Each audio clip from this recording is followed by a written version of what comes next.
자, 하나만 더 해볼까요? 50페이지요. 자, 보호의 원자 모형 끝났습니다. 전자석실에 대한 내용 신경 쓰시면 되고요. 이제는 현대 원자 모형이에요. 오비탈 바꿔놓으셔야 되고요. 거기에 보면 3번 양자수 있어요. 별표 3개요. 됐죠? 양자수 굉장히 중요합니다. 오늘 배우는 내용의 포인트이기도 합니다. 양자수 정확하게 잘 해주시고요. 오비탈에 뭐가 있는지 이런 내용까지 한꺼번에 정리를 해드리도록 합니다. 됐죠? 여기 문제는 그렇게 써 어렵지 않아요. 우리가 풀어야 되는 문제는 마더통에 있는 시험 문제라고 했어요. 이런 걸 다 통틀어서 시험 문제를 해결할 수 있어야 되는데 우리 문제의 포인트도 역시 맞춰드립니다. 자, 현대 모형이요. 오비탈 파트예요. 위치를 지정할 수 없기 때문에 발견 확률만 표시할 수 있다. 그걸 점으로 표시하면 오비탈이 됩니다. 자, 한번 해볼까요? 원자핵이 있었어. 여기다가 껍데기를 그리면 그거 고어 거라고 했습니다. 그런데 현대의 모형에서는 껍데기를 그릴 수가 없어요. 그래서 어떻게 되는 거냐면 전자가 발견될 수 있는 확률을 점으로 찍습니다. 이렇게. 됐죠? 전자가 발견될 수 있는 확률을 이렇게 점으로 찍어가죠. 점으로 찍어요. 그럼 여기서도 발견되고 이런 데서도 발견될 수 있죠. 자, 첫 번째요. 이 전자 하나는 점 하나는 전자 한 개와 대응되니 그게 첫 번째 내용이에요. 다시요.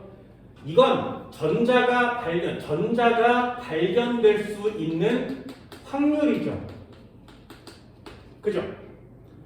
예를 들어서 살인사건이 이렇게 일어난 지점을 이렇게 다 찍으면 범인이 6명이야? 이거 이상하잖아요. 그죠? 됐나요? 얘도 마찬가지. 전자가 발견될 확률을 점으로 이렇게 표시하면 이 녀석은 전자가 이만큼이니? 아니죠. 점 하나와 전자 하나는 대응되지 않습니다. 첫 번째 내용이에요. 됐죠? 확률을 점으로 찍다 보면 이렇게 먼 데도 찍히고 여기도 찍히고 가운데도 찍히고 이러겠죠. 그죠? 그래서 이 바운더리를 정할 수가 없기 때문에 규칙상 전자가 발견될 확률이 90%인 곳까지를 동그라미로 이렇게 선으로 표시합니다. 됐죠? 그럼 이 선으로 표시한 지점에 이 선 안쪽에 있는 애들은 전자가 발견될 확률이 얼마인 애들? 90%인 애들. 됐어요? 그럼 이 선 바깥쪽에는 전자가 없니? 있을 수 있죠. 발견될 확률이 몇 퍼센트? 10%. 여기까지 됐어요? 그래서 점으로 찍는 걸 거기 표시하면 점 밀도 그림이라고 하고요. 선으로 이렇게 그린 걸 선 경계면 그림이라고 해요. 됐나요? 그럼 그 경계면 그림 안쪽에 전자가 발견 확률은 90%, 그 바깥쪽에 발견될 확률도 있어요. 10%나 됩니다. 여기까지 됐죠? 그래서 전자가 발견되는 모습을 점으로 찍다 보면 되게 신기합니다. 니네들도 이게 신기해야 되는데 간단하게 한번 찍어볼게요. 원자핵이 있었어? 됐지? 그래서 점으로 찍는 거예요. 첫 번째 전자를 점으로 찍다 보면 이렇게 점이 찍힙니다. 이 점이 찍혀요. 됐죠? 90% 확률까지 동그라미를 분포도를 그리면 이렇게 동그란 모양으로 모여요. 두 번째 전자를 점으로 찍으면 두 번째 전자는 점으로 여기 찍혀요.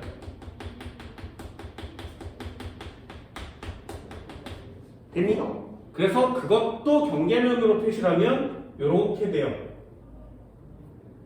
됐죠? 그럼 저 안에 전자는 몇 개가 들어있는 거야? 2개가. 됐지? 이해할 수 있겠니? 더 웃긴 게 있어요.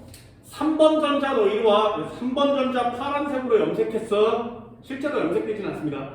3번 전자에 점을 찍으면 이 3번 전자 진짜 신기해요. 가운데로 잘 안 가. 가운데로 잘 안 가. 이런 데 있어. 3번 전자는. 그래서 얘를 경계면으로 표시하면 이렇게 표시가 됩니다. 3번 전자는 1번 전자 속으로 들어가지 않아요. 3번 전자는 요 가운데에도 존재하지 않습니다. 되게 신기해요. 4번 전자 찍어볼게요. 4번 전자 파란색으로 찍어봅니다. 4번 전자 파란색으로 찍으면 여기에 존재해요. 이런 데도 몇 개 하나씩 이렇게 갈 흔적이 있지만 졸라 많이 찍히겠죠. 그래서 바운더리를 그리면 이런 경계면이 그려져요. 되니? 자, 이제부터 잘 보세요. 5번 전자 한번 찍어볼게. 5번 전자 찍으면 어떻게 되냐면 이렇게 점이 찍힙니다. 5번 전자를 찍으면 점이 이렇게 찍혀요. 다른 데로 안 가요. 그래서 얘를 선으로 표시하면 이렇게 생긴 모양이 되는 거예요. 양 신기하지? 다시요. 그럼 6번 전자 찍으면 어떻게 되니? 6번 전자를 찍으면 이렇게 생깁니다. 여기에 점이 찍히는 거예요. 이 컴퓨터로 계산하면 점이 이렇게 막 찍혀요. 그래서 그걸 경계면으로 표시하면 이런 경계면이 생겨요. 다시요. 그럼 7번 전자 내 찍으지? 찍으면 어떻게 돼? 7번 전자를 찍으면 다시 여기 생겨요. 이렇게 점이 찍혀요. 그래서 걔도 선으로 연결하면 어떻게 생겼어? 이렇게 생겼어. 됐니? 자, 그럼 다시요. 8번 전자는 어디 있어? 8번 전자는 또 찍혀요. 여기 겹쳐서 찍혀요. 9번 전자 어디 있어? 여기 찍혀. 10번 전자 어디 있어? 여기 찍혀. 됐니? 자, 11번 전자와 야 일로 와. 그래서 11번 전자를 또 비교하면 얘 이렇게 찍히는 거죠. 다른 데 안 가요. 그래서 11번 전자의 경계면을 그리면 또 이렇게 생겼어. 12번 어디 있어? 그럼 또 여기 있어. 이렇게 생겨요. 13번 어디 있어? 이렇게 시켜. 14번 어디 있어? 16번 어디 있어? 17번 어디 있어? 18번 어디 있어? 19번 어디 있어? 됐니? 몇 가지겠어요? 이렇게 찍히는 거예요. 되게 신기하죠? 전자가 들어가야 하는 부분을 전자는 이미 알고 있다는 거예요. 니네 이게 얼마나 신기한 건지 알아? 빅뱅이 있었어. 0초에.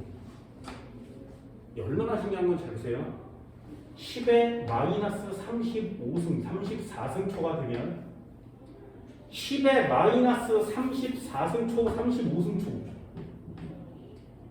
됐니? 몇 초야 이거? 0.000000 이렇게 해서 1초 이렇게 되겠죠. 이때 전자가 생겨나요. 빅뱅 짠 터진 후에 10의 마이너스 34승 초 만에 전자가 태어나요. 우주상에서. 됐니? 이때 쿼크가 태어납니다. 그래서 쿼크와 정입자가 이때 태어나요. 그리고 시간이 좀 지나서 3분이 되면 빅뱅 이후에 3분이 되면 이게 사발면 있는 시간이지. 그때가 되면 원자 핵이 만들어집니다. 됐나요? 그럼 이게 10의 마이너스 몇 승 초에 양성자, 중성자가 태어나겠지.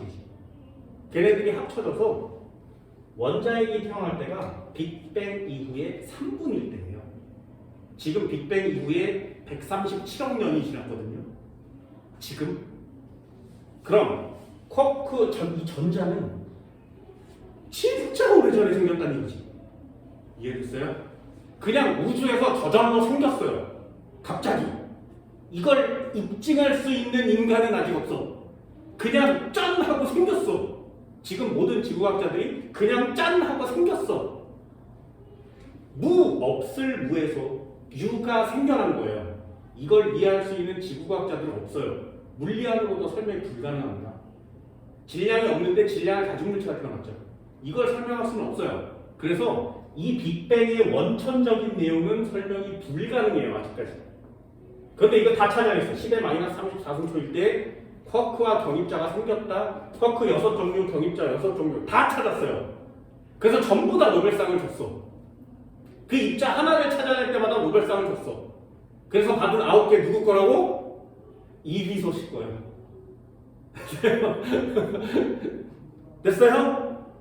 그래서 진짜 실제로 다 찾았습니다. 예언을 했는데 다 찾았어요. 힉스 입자까지 찾아냈어요. 인간은. 그래서 지구 우주에 존재하는 모든 입자를 다 찾아낸 상태야 지금. 근데 그 녀석들이 언제 어떤 힘으로 어떻게 생성됐는지를 몰라요. 있는 건 아는데 생성된 원리를 아직 모르는 거야. 그게 신의 영역이고 우주의 영역인 거죠. 그냥 우주 가만히 있으면 뻥 하고 터졌대. 빅뱅 생겼어. 시간까지 다 찾아냈거든요. 이제부터 더 신기해요. 여기서 생긴 쿼크와 경입자 전자가 모여서 원자가 됩니다. 그렇죠? 원자에게 전자가 달라붙으면 원자가 되죠. 이때가 38만 년이에요. 원자핵과 전자가 서로 돌아다니고 있다가 3분에 생겼는데 38만 년이 지난 후에야 원자핵에 전자가 이렇게 달라붙어요. 그래서 원자가 태어난 거예요. 그럼 38만 년 전에는 원자가 없었다는 얘기죠. 이때 최초로 태어난 원자가 누구야? 수소 원자, 헬륨 원자. 걔네들이 시간이 지나면서 탄소도 되고 산소도 되고 질소도 되고 여러 가지 원자들로 탄생하죠. 그래서 지금 우주의 원자들을 구성하고 있는 거거든요. 잘 보세요. 진짜 잘 봐. 원자핵이 지금 돌아다니고 있지. 전자가 저기 막 돌아다니고 있지. 38만 년이 되니까 전자야 이리 와. 그래서 원자가 형성되죠. 그때 야, 첫 번째 전자야 이리 와봐. 너 요렇게 움직여. 여기서 벗어나면 안 돼. 그래서 그 첫 번째 전자는 동그란 경계면 구형 모형 안에서 움직여요. 두 번째 전자가 들어와서 헬륨이 됐겠지. 야, 헬륨아 너 일로 와. 헬륨하게 너 전자 일로 와봐. 아까 한 마리 있었으니까 이제 두 번째가 들어오면 너도 동그란 구 안에 있어야 된다. 그래서 구 안에 있어. 됐니? 리튬이 형성될 때 전자 3마리가 필요하죠. 2마리 일단 들어왔어. 세 번째 전자야 너 이리 와.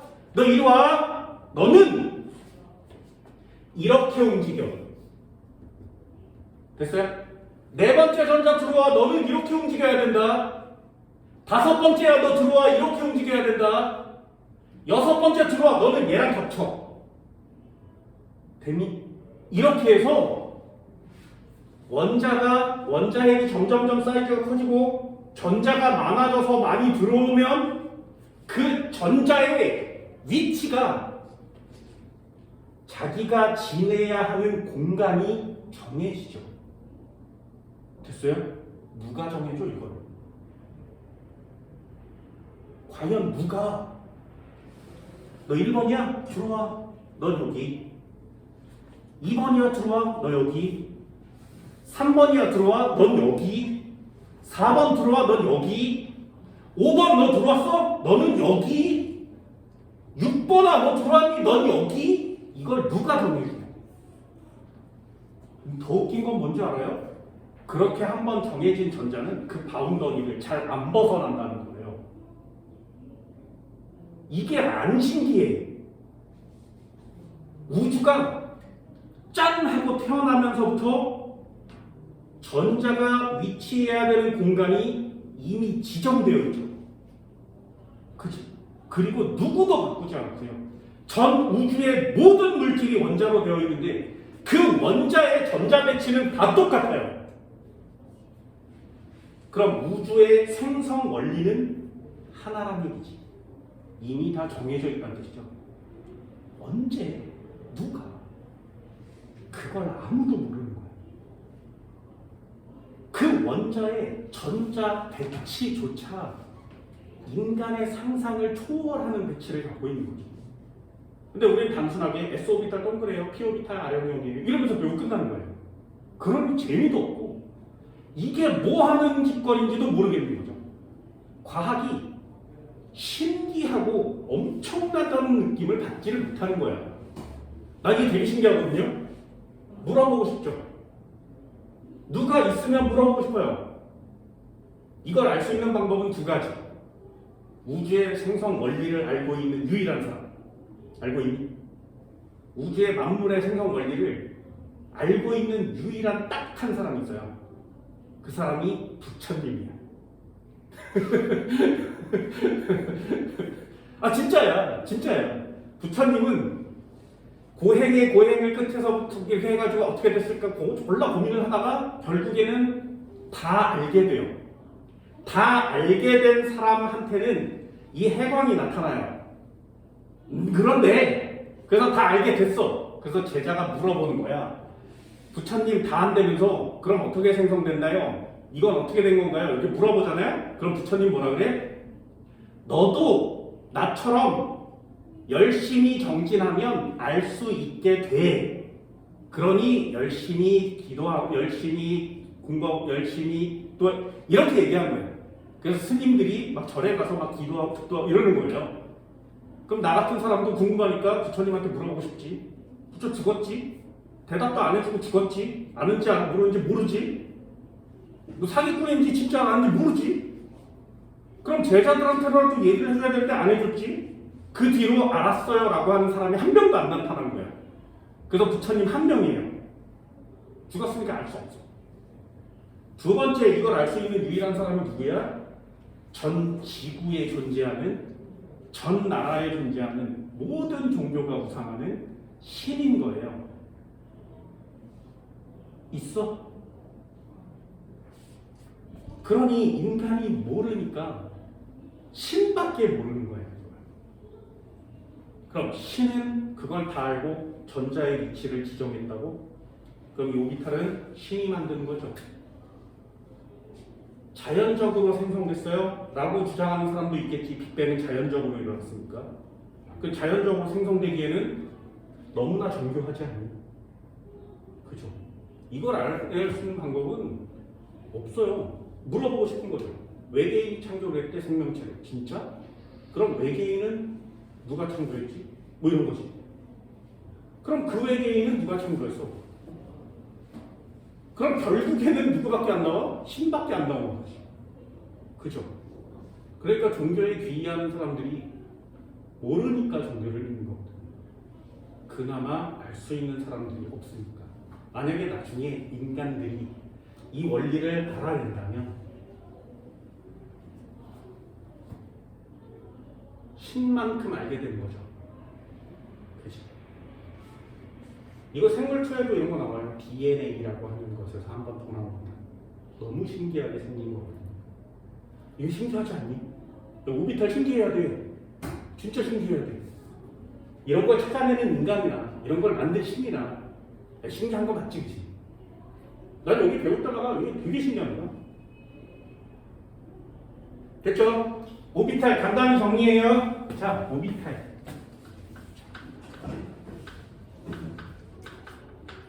책에 나온 내용들은 그냥 간단하게 정리합니다. 오비탈 뭐라고? 전자의 발견 확률을 점으로 표시한 것, 그걸 오비탈이라고 합니다. 그걸 전자 발견 확률 분포라고 해요. 오비탈. 그치? 점은 1대1 대응되지 않고요. 안 쓸 거야. 점 하나는 전자 하나로 1대1 대응되지 않고요. 선 경계면을 그리면 경계면 안쪽은 발견 확률이 90%. 그럼 경계면 바깥에도 전자는 존재할 수 있어요. 그래서 10%, 90%까지 선으로 그립니다. 됐죠? 이 오비탈은 되게 여러 가지가 있거든요. S, P, D, F 이렇게 오비탈이 되게 많아요. 그런데 여러분들은 20번까지밖에 안 배우지. 그래서 20번까지는 딱 S오비탈과 P오비탈밖에 안 나와요. 됐나요? 그래서 안 배우는 거야. D오비탈을 배우지 않습니다.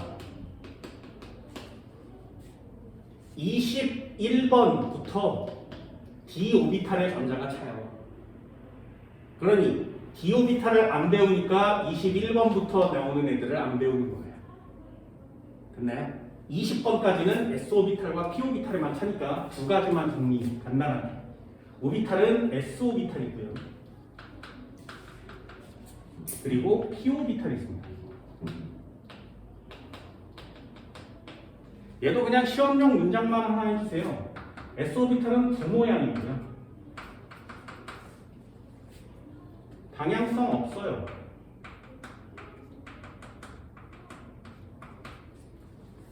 이렇게 정리해요. 얘는 모든 전자껍질 존재합니다.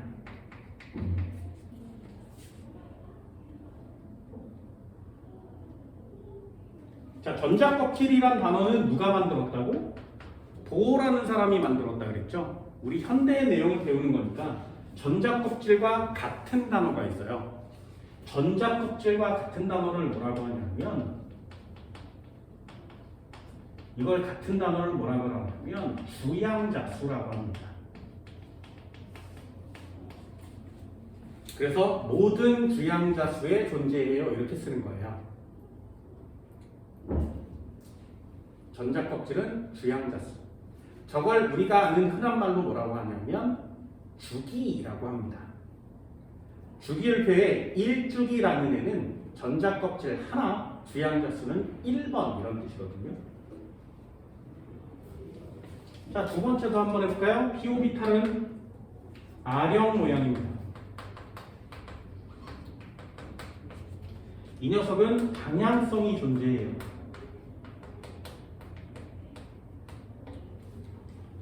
X, Y, G 세 방향입니다.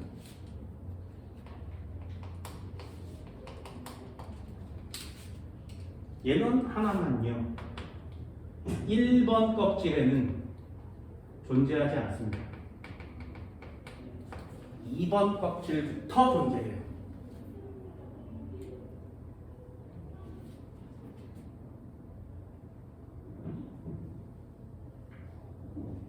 자, 어렵지 않죠, 그죠? 어렵지 않아요. 한 번만요. 그래서 얘는 1S, 2S, 3S 이런 식으로 써가는 겁니다. 이 앞에 써 있는 숫자가 이 앞에 큰 숫자를 우리는 주양자수라 그래요. 1번 껍질의 동그라미 1S, 2번 껍질의 동그라미 2S, 3번 껍질의 동그라미 3S. 자, 앞에 있는 숫자를 뭐라고 한다고? 주양자수라고 한다 그랬죠. 주양자수라고 합니다.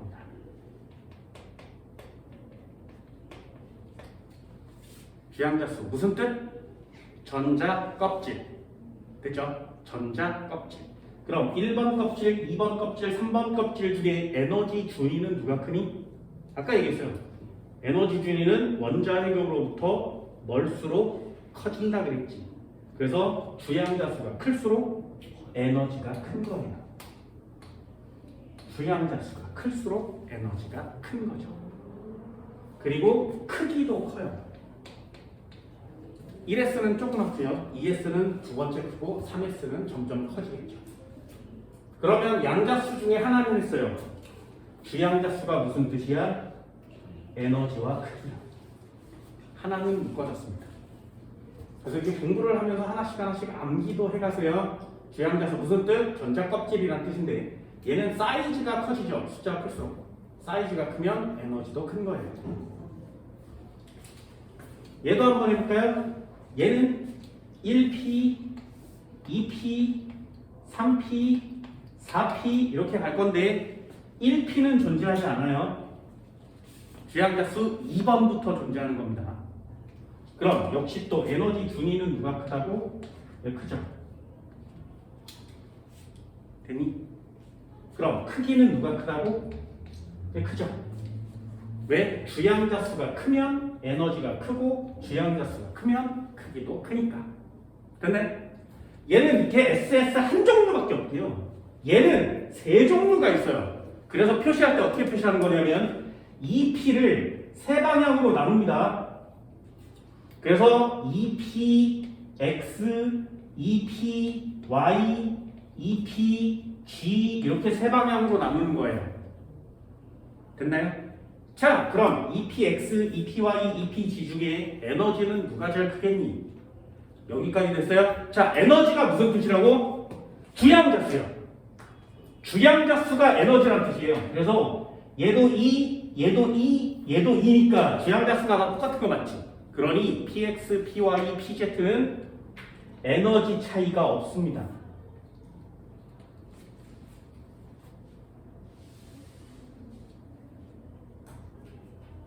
됐죠?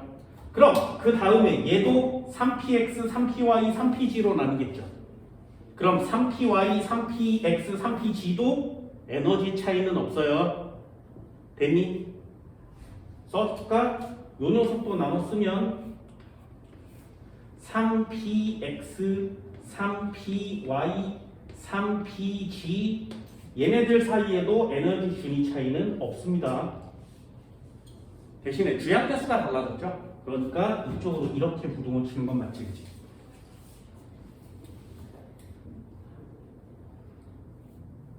괜히 이게 책에 나와 있는 내용이고요. 책에 없는 내용 알아보세요.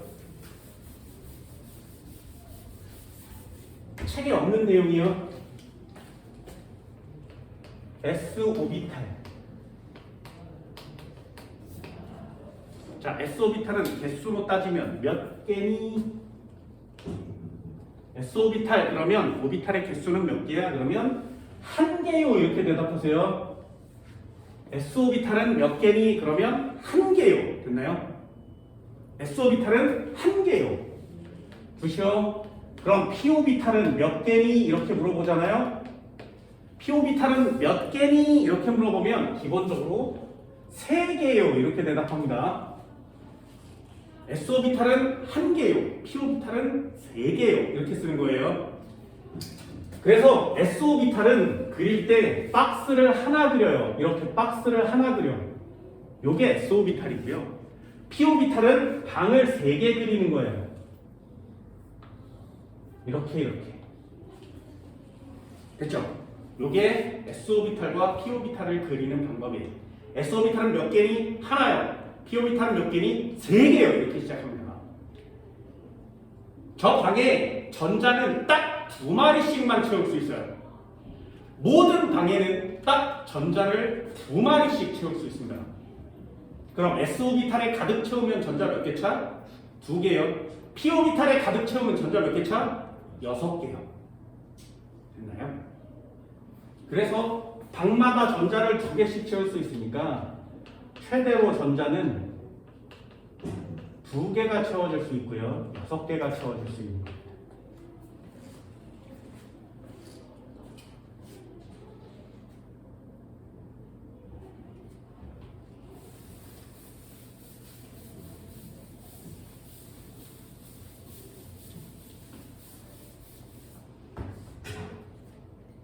됐나요? 이렇게 해서 전자 한번 채워볼까요? 전자를 채우는 규칙도 있거든요.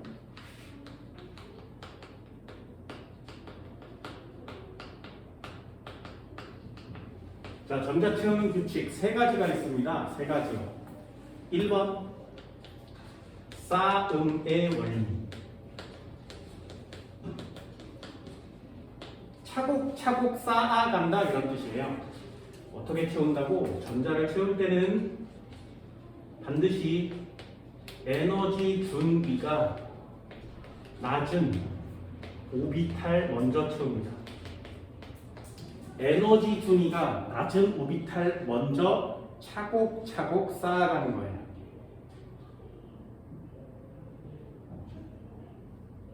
됐나요? 자, 에너지 준위가 뭐야 도대체? 이것도 알아두세요. 오비탈의 에너지 준위가 좀 달라요. 자, 낮은 순서대로 채워야 되니까 낮은 순서를 알아야 되죠. 이게 다릅니다. 수소의 경우에는 1s, 2s, 2p, 3s, 3p, 3d, 4s, 4p, 4d 이렇게 생겼어요. 우리 디오비탈은 안 배운다 그랬지. 그래도 순서에는 한번 나오니까 한번 적어볼 거고요. 그리고 나머지 수소를 제외한 나머지는 1s, 2s, 2p, 3s, 3p 그 다음에 4s, 3d, 4p 이런 식으로 채워나갑니다. 네, 순서가 좀 다르죠, 그죠? 자, 이것도 채우는 방법 알려드릴게요. 내가 채우는 방법 알고 있니? N 1번 껍질, N 2번 껍질, N 3번 껍질, N 4번 껍질, N 5번 껍질까지 하는 거예요. 이 채우는 방법이 있어요. 여기다가 1S, 2S, 3S, 4S, 5S 피오비탈은 2P부터 준다 그랬습니다. 3P, 4P, 5P 디오비탈은 3D부터 4D, 5D 자 여기까지만 한번 해볼까요? 시험 때 어떻게 하는 거냐면 이 박스로 이렇게 치면 이 박스를 이렇게 치면 아래에서부터 가요. 여기서부터 이렇게 올라 1S 한 칸 와서 여기서부터 올리는 거예요. 2S 한 칸 와서 여기서부터 올리는 거예요. 2P, 3S 됐나요? 순서대로 돼요? 1S, 2S, 2P, 3S 여기서 올리면 3P, 4S, 3P, 4S죠. 됐나요? 순서대로 그런 다음에 3D, 4P, 5S 여기가 5S 됐죠? 이렇게 한 칸씩 한 칸씩 채워 올라가시면 돼요.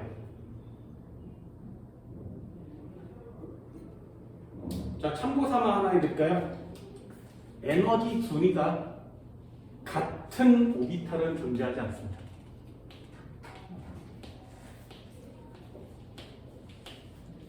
에너지 준위가 같은 오비탈은 존재하지 않아요. 다시요. 주양자 수만 같으면 에너지 준위가 같아요. 주양자 수만 같으면 에너지 준위가 같아요. 주양자 수가 크면 에너지 준위가 커요. 보여요? 차이점 보여? 수소 원자의 경우에만 전자가 딱 하나 있는 수소 원자의 경우에만 주양자 수가 같으면 오비탈이 같아요. 됐나요? 그리고 오비탈이 주양자 수가 크면 오비탈의 에너지 준위가 커요. 됐지? 이퀄을 칠 수 있는 건 누구만? 수소 원자만. 그럼 수소 원자를 제외한 나머지 모든 원자는 다 어떻게 차? 에너지 준위가 같은 오비탈은 존재하지 않아요. 됐어요? 이 두 가지 신경 쓸 수 있겠어요? 수소 원자는 이퀄이 있습니다. 나머지 원자는 이퀄이 없어요. 그럼 순서대로 채우겠죠. 1S에 2개, 2S에 2개, 2P에 6개, 3S에 2개, 3P에 6개, 4S에 2개. 여기까지가 딱 20개입니다. 그런 이래는 여기까지 외우는 거죠. 됐나요? 싸움의 원리라고 합니다. 자, 예를 한번 들어볼까? 얘 탄소의 경우에 6번이에요. 그럼 전자 어떻게 찬다고? 1s 대꾸와 전자 2개 채웠죠, 그죠? 제일 에너지 준위가 낮으니까. 그 다음에 두 번째를 데리고 오는데 2s도 박스 하나, 여기도 전자 2마리를 채울 수 있습니다. 이렇게. 그 다음에 2p 오비탈을 데리고 왔죠. 2p 오비탈은 당이 3개예요. 됐니? 그럼 점을 하나, 하나 이렇게 찍는 거예요. 되셨나요? 만약에 이렇게 1s, 2s, 2p가 이렇게 있었는데 여기다가 2개를 찍고 여기다가 하나밖에 안 찍고 여기다가 3개 찍으면 어떻게 돼? 그래도 6개는 됐죠. 됐죠? 그럼 얘는요. ES 오비탈이 에너지 density가 낮은데 여기를 먼저 안 채우고 여기 채웠지, 그치? 그럼 얘는 싸움의 원리에 위배됩니다. 되셨어요? 싸움의 원리에 위배돼요. 됐지? 싸움의 원리에 위배돼요. 다시 싸움의 원리에 위배돼요. 됐니? 이걸 뭐라고 하냐면 들뜬 상태라고 해요.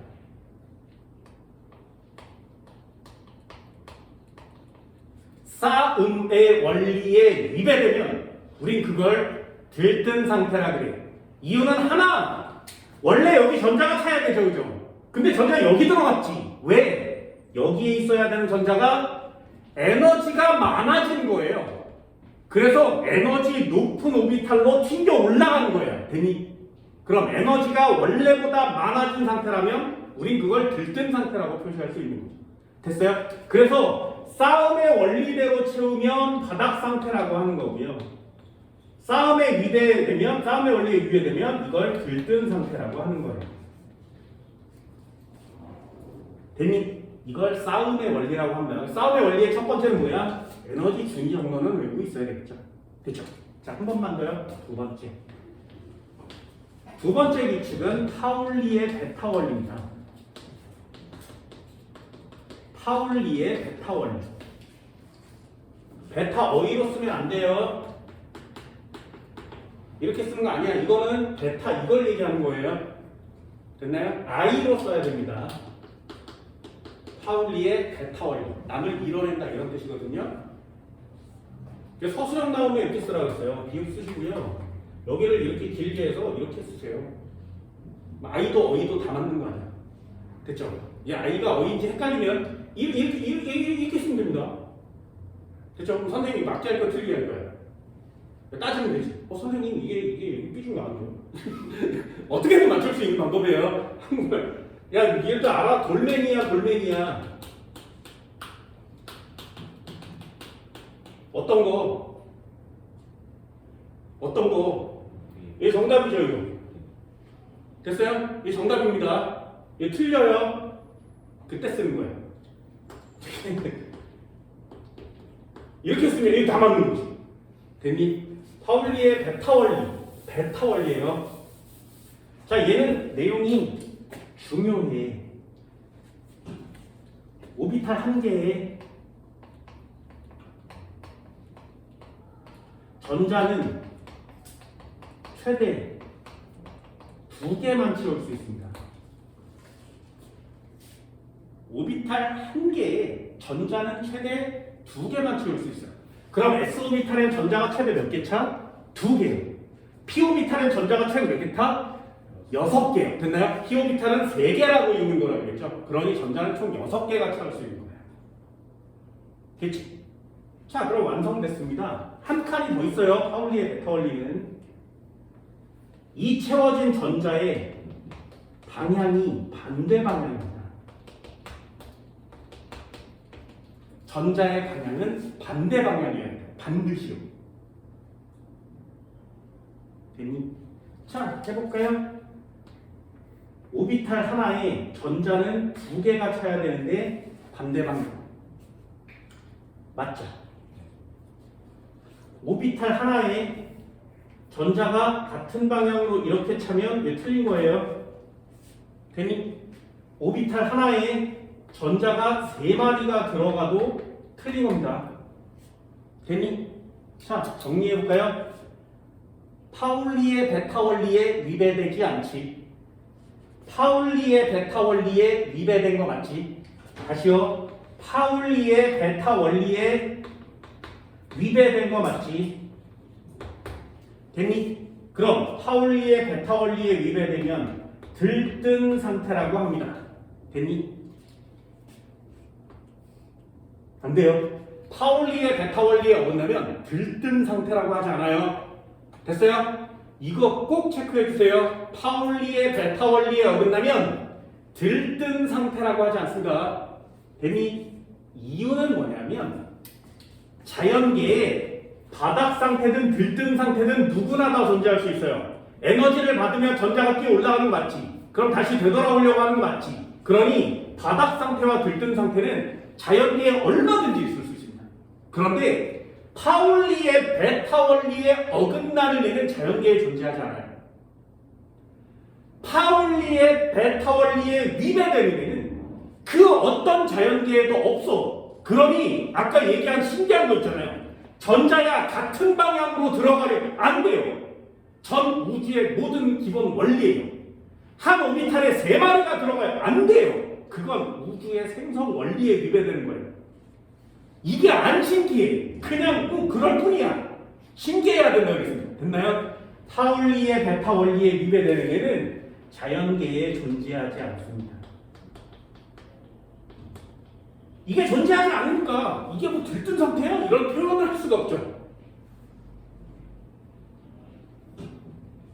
됐죠? 누구의 원리에 위배되는지 꼭 한번 보세요. 세 번째, 얘가 우리가 많이 갖고 놀아야 하는 내용입니다. 그걸 훈트의 규칙이라고 해요. 훈트의 규칙은 가급적이면 홀 전자수가 많게 채웁니다. 홀 전자수가 가급적이면 많은 상태로 채우는 거예요. 예를 들면 질소라는 애가 있어요. 7번이에요. 얘를 한번 채워볼까요? 1S에 2마리를 채우고요. 2S에 2마리, 2P에 3마리까지 채울 수 있죠. 됐죠? 싸움의 원리대로 채우면 이렇게 채워집니다. 박스 한번 그려볼까요? 1S에 2마리, 2S에 2마리, 2P에 3마리를 채울 거예요. 첫 번째에 2마리, 방향 반대고요. 첫 번째에 3마리, 방향 반대예요. 됐나요? 그 다음에 잘 봐. 그 다음에 하나씩 채워갑니다. 그런데 얘는 PX, PY, PZ죠? 에너지 준위가 똑같다 그랬어요. 그래서 어디든 먼저 채우든 상관이 없습니다. 앞에서부터 채우든 뒤에서부터 채우든 중간부터 채우든 상관이 없어요. 됐나요? 채워볼게. 하나, 둘, 여기다 셋. 됐니? 그래도 3개 찬 거 맞지? 자, 다시요. 네모 박스 그렸어. 네모 박스 그렸어. 여기에 하나, 둘 채웠고요. 하나, 둘 채웠어. 여기에 3마리를 이렇게 그릴 건데 이번에는 하나 채우고 하나 채우고 여기다가 하나 채웠어. 됐죠? 자, 홀 전자수가 무슨 뜻이야? 홀 전자수 오비탈 한 개에 전자가 한 개 있는 오비탈 하나에 전자가 하나 차 있는 애를 홀전자라고 해요. 됐니? 그럼 위에처럼 채워지면 홀전자 수가 몇 개인 거야? 요거 하나만 있는 거죠. 얘는 홀전자가 한 개입니다. 아래처럼 채우면 홀전자가 몇 개가 됐어? 3개가 된 거 맞지? 홀전자가 3개가 된 거예요. 됐죠? 그럼 가급적이면 어떻게 채우는 거라고? 아래쪽으로 채우는 거라고. 됐니? 이것도 되게 간단해요. 얘네 잘 봐. 버스가 있었어. 그치? 버스에 자리가 이렇게 배열돼 있겠죠. 쭉 길게. 됐죠? 내가 버스를 탔어. 똑 찍고 사람이 없어. 자리가 텅텅 비었으니까 나 아무 자리나 앉을 수 있죠. 그래서 요렇게 가서 요 끝에 앉은 거예요. 이렇게. 되니? 됐죠? 나 여기 앉을 수 있잖아요. 텅텅 비었으니까. 그런데 두 번째 어떤 아저씨가 와서 뚝 찍고 텅텅 비어있는데 여기 와서 앉는 거예요. 이렇게. 되게 이상하지? 느낌 되게 이상하죠? 됐어요? 포인 노래방에 가서 내가 노래를 막 부르고 있었어. 방 하나에 혼자 내가 부르고 있었는데 갑자기 어떤 남자가 와서 텅텅 비었는데 내 방으로 들어오는 거지. 이상하지 않아? 되게 이상한 거예요. 정말 되게 이상하거든요. 홀전자 수가 적은 건 되게 이상한 거예요. 이 전자 입장에서 보면 여기 들어가면 편안하죠, 그죠? 아무도 없는데 혼자 있을 수 있으니까. 근데 여기 굳이 낑겨 들어간 건 되게 이상한 거예요. 됐나요? 그럼 이게 되게 자연스러운 건 맞지? 이거 훈트의 규칙에 제대로 찬 거고요. 얘는 훈트의 규칙에 위배된 겁니다. 이렇게 훈트의 규칙에 위배되면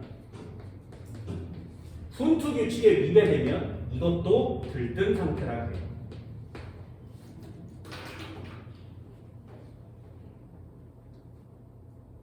됐나요? 왜요? 이거 앞에 전자 보세요. 얘가 있으면 전자는 마이너스니까 서로 반발하겠지, 그지? 그러면 여기 들어가면 편안한데 여기 들어갔다는 얘기는 누가 에너지 힘을 줘서 여기다 굳이 끼겨 넣었다는 얘기지. 에너지가 많아진 상태거든요. 그래서 X 치면 요거 들뜬 상태가 되고요. 요거는 바닥 상태가 되는 겁니다. 됐나요? 그러니 요거 중요해요. 타울리의 베타 원리에 비례되면 들뜬 상태라고 하지 않습니다. 이 세 가지의 원리대로 전자를 채워요. 그래서 여러분들 순서대로 전자를 채워갈 수 있어야 되겠죠. 이게 여러분들이 해야 되는 첫 번째 기본적인 내용입니다. 되니? 이 정도는 기본 사항으로 좀 해주시고요. 수능에 낼 만한 문제들도 여기는 많아요. 특히 요거를 물어보는 문제들도 되게 많습니다. 바닥 상태, 들뜬 상태는 매우 중요합니다. 됐나요? 다음 시간에 오비탈을 갖고 노는 방법을 설명드리도록 합니다. 다음 시간에 진짜 중요해요. 이면지 갖고 오시고요. 노트 갖고 오세요. 반드시 써야 하는 부분이 있으니까. 됐지? 여기까지 합니다. 고생했습니다.